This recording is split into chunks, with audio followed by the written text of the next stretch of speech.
Bugün telefonda ve bilgisayarda hızlı bir şekilde nasıl Minecraft skin'i yapılır bunu öğreteceğim. Hemen başlayalım videomuza. İlk önce internet tarayıcınız neyse ona giriyorsunuz. Opera, Chrome neyse işte telefonda da aynı şekilde. Neyi kullanıyorsanız ona gireceksiniz. Ben Opera'yı kullanıyorum, o yüzden Opera'ya girdim. Buraya Nova Skin yazıyorsunuz. Aynı bu şekilde yazıyorsunuz. Tıklıyorsunuz ve birinciye tıklıyorsunuz şu.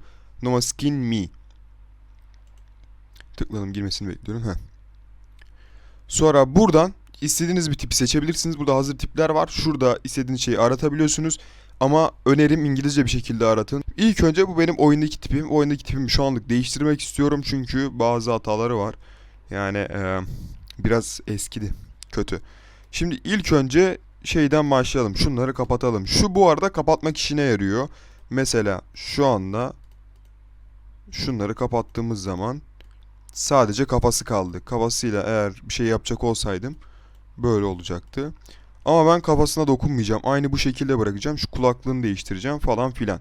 Siz de arkadaşlar kafayı bence buradan güzel bir kafa bulun.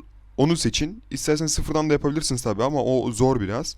Bu arada eğer şu etrafı biraz daha koyu bir sarı renkteyse bu üstüne demek. Yani normal karakterinizin üstüne geliyor. Gördüğünüz gibi bakın beyaz bir duvar gibi oldu şu anda. Üstü beyaz. Mesela bak şu kolum şu anda böyle gözüküyor. Eğer bunu yapmamış olsaydım böyle gözükecekti. Bu yani karakterinizin üstüne ekleyebiliyorsunuz. Daha güzel görünsün diye böyle yapıyorsunuz. Saçı falan böyle yapıyorsunuz ki daha güzel dursun, daha gerçekçi dursun. Ama şu anlık bunlarla bir işimiz yok. Bunları kapatalım. Şimdi bu istediğiniz rengi seçiyor. Yani mesela atıyorum şuradan ben şöyle bir kırmızı seçecek olursam bunu seçmiş oluyorum. Yani şu renkteyim şu anda ve gördüğünüz gibi boyamak istediğim zaman tıklıyorum. Telefonda da aynı şekilde ve sürükleyip boyamış oluyorum. Bu kadar basit yani. Şu line bizim için önemli. Daha gerçekçi bir şeyler yapmak istiyorsanız önemli. Bu line şuradaki renkle buradaki rengin arasında geçiş yapmanızı sağlıyor. Hemen hızlı bir şekilde göstereyim. Bunu yeşil değil de bunu açık bir kırmızı yapalım şu anlık. Bu mesela atıyorum koyu bir kırmızı ile açık bir kırmızının arasında geçiş yapmasını istiyorum şu anlık. Bana diyor ki sürükle diyor. Şu an şuraya kadar sürükleyeceğim ve bakın. Gördüğünüz gibi en alttaki renkten en üst renge kadar böyle geçmiş oldu bakın. Her renk tonu gitgide azaldı böyle. Eğer şöyle yapmış olsaydım daha kısa bir geçiş yapmış olacak. Ne kadar uzatırsanız renk şeyi de o kadar oluyor farkı. Ben mesela bütün kolunu bir şöyle bir seçeyim. Bak şöyle bir seçelim mesela. Şöyle random seçelim.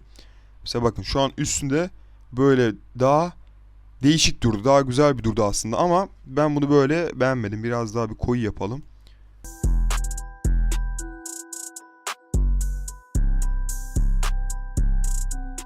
Şu an gördüğünüz gibi bakın renk tonu farkı böyle böyle açılıyor. Bana kalırsa en güzel şey yapma yolu budur. Şöyle rastgele bir şekilde şöyle yapalım. Altları şöyle. Tamam. Şu an bir elimiz böyle olsun. Bir elimiz de şöyle. Tamam. Şimdi önemli bir şey daha göstermem lazım. Şu silgi zaten bu basit yani. Mesela atıyorum şurasını silerseniz artık gözü olmaz. Şurada geri alma butonu, mesela bir şey yanlış yaptıysanız şuraya tıklama. Gereksiz, şu ikisiyle bir alakanız olmasın. Şu buradaki buraya ne renk seçersiniz? Buradan mesela atıyorum diyelim ki siyah seçtiniz. Buraya tıklarsanız pardon ilk önce seçtik şuradan rengi. Hemen yanındaki kovaya tıklarsanız gördüğünüz gibi o renge benzeyen bütün renkleri öyle yapar. Ama sıkıntısı şu ki şu an öyle bir sıkıntıyla aynen karşılaşmadık. Güzel. Hani böyle hızlı bir şekilde yapabilirsiniz ama sitede bazen sıkıntı çıkıyor. Buradan buna siyah tıklayınca bütün vücudu siyah yapıyor falan. Ya öyle bir şey olursa geriye alırsınız zaten. Ona dikkat edin yani. Şu ise hangi rengi seçerseniz o rengi size alır. Mesela ben şuradan şu rengi seçersem ama dur bunun için de şu sarıya tıklayalım. Sonra dedik ki bak şurayı seçtik şu anda. Diyelim ki şuraya tıkladım. Bana şu rengi ver diyorsun kardeşim bak. Tam üstüne geldim. Hemen buraya attı. Ve bu. Dedin ki ya bak ben yapmışım ya şurada bir şurası kırmızı. Hata yaptım. Ben bir daha bu ten rengini nasıl bulacağım? Bunun sayesinde bulacaksın işte. Buradan tıklıyorsun. Hemen sana bak tak diye verdi o rengi. Ya mesela öyle bir şey yapacaksanız diyelim ki ya şuradaki kırmızı biraz fazla olmuş, abartı olmuş. Şunu şuradan alayım dersen basit bir şekilde alabiliyorsunuz gördüğünüz gibi. Ya onlarla alakalı bir sıkıntınız olmasın. Ama biz şu anda bunlarla uğraşmayacağız. Tamam, ben o zaman hızlı bir şekilde iki kolu da boyayayım. O hızlı hızlı size göstereyim, geleyim.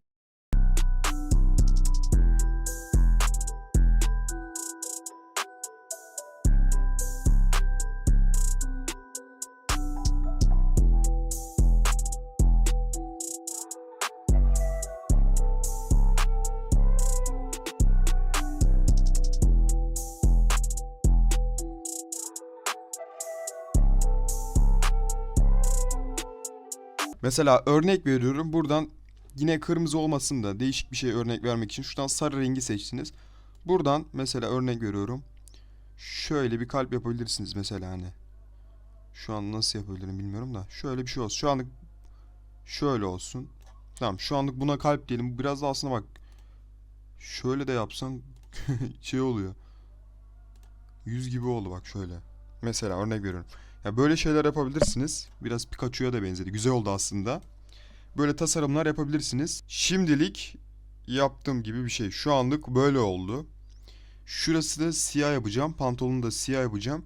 Hemen hızlı bir şekilde buraları da göstereyim. Gelip de size şurayı şöyle yapın, böyle daha iyi olur falan dememe gerek yok.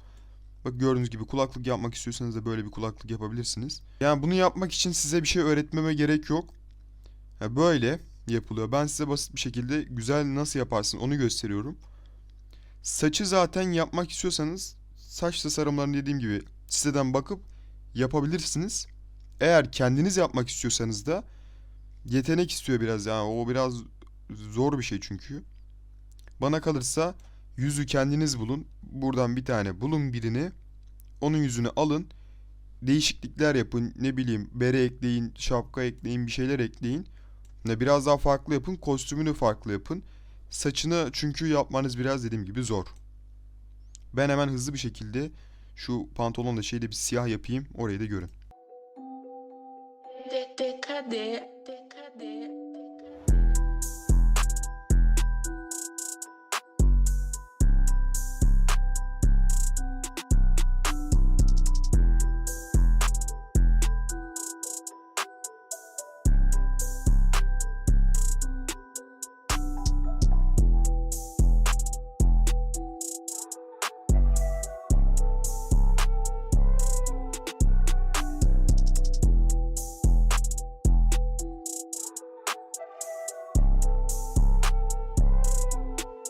Bu arada mouse'un sağ tuşuyla şeyleri silebiliyorsunuz.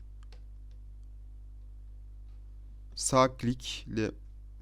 Bu arada sağ klikle yaptığınız yanlışları silebilirsiniz. Öyle bir şey var. Solla koyarsınız. Mesela şu an koydum mu oraya? Yok, dur, şeyde olduğumuz için. Mesela koydum, tık sildim. Silebildim mi? Bak şu an silemedim. Şu an sildim. Gördüğünüz gibi bakın. Koydum, sildim. Bunu yapabilirsiniz. Telefonda da dediğim gibi şurada zaten silme aracı var. Oradan seçip yapabilirsiniz. Bu kadar basitti. Şu anlık ben bunu kullanacağım bir aralarda. Arkası falan çok güzel gözüküyor. Biraz daha belki şuralarına bir tık daha bir koyu moyu yaparım. Ona bakacağız. Bu şekilde siz de yapabilirsiniz hızlı bir şekilde. Dediğim gibi yüzü buradan bulun. Yani daha hızlı ve daha kolay yapabilmeniz için. Sadece altını ve üstünü değiştirin. Ben dediğim gibi şu ayakkabıyı değiştireceğim. Ayakkabının şuralarını değiştiririm. Ve başka da bir şey yapmak istemiyorum zaten. Şuraları biraz daha koyulaştıracağım dediğim gibi. Bu kadar basitti. Eğer siz de yapmak istiyorsanız hızlı bir şekilde buradan yapabilirsiniz. Nova Skill'den yapıyorsunuz zaten dediğim gibi. Buraya istediğiniz türden insanları bulabilirsiniz. Skill'imin son hali bu şekilde. Şimdi bunu oyunda nasıl kullanacağınızı hızlı bir şekilde göstereyim. Şimdi buradan Save'e tıklıyorsunuz. Buraya geliyor. İsim ver diyor. Buna hemen bir isim verelim. Tamam, kaydettik. Şimdi buradan Dovlan'da tıklıyoruz tabii ki de. Yüklendi. Ondan sonra buradan oyuna girmemiz lazım. Oyunum açıldı. Ondan sonra buradan ciltlere geliyorsunuz. Sizde ciltler nasıl geçiyorsa skin falan diye de geçiyor olabilir İngilizce kullanıyorsanız. Buradan ondan sonra buna tıklıyorsunuz. Yeni cilt. Tıkladığınız zaman göz at cilt dosyasından. Sonra buradan ben indirilenlerde olduğu için gördüğünüz gibi ismi geldi buraya. Tıkladım ve tamam. Ondan sonra diyor ki bir şey eklemek ister misin diyor. Pelerin ekliyorum ben. Pelerin de daha güzel durduğu için. Altsız cilt. Buradan cildime bir isim veriyorum. Ondan sonra kaydet ve kullan diyorsunuz. Ve ondan sonra buradan geldi. Telefonda da aynı şekilde. Gördüğünüz gibi yeni tipim aynı bu şekilde oldu. Siz de bu şekilde basit tipler yapabilirsiniz kendinize. Hatta telefonda bunu yapacak olursanız da çok bir fark yok. Telefonda da aynı şekilde giriyorsunuz, cilde tıklıyorsunuz ve yapıyorsunuz.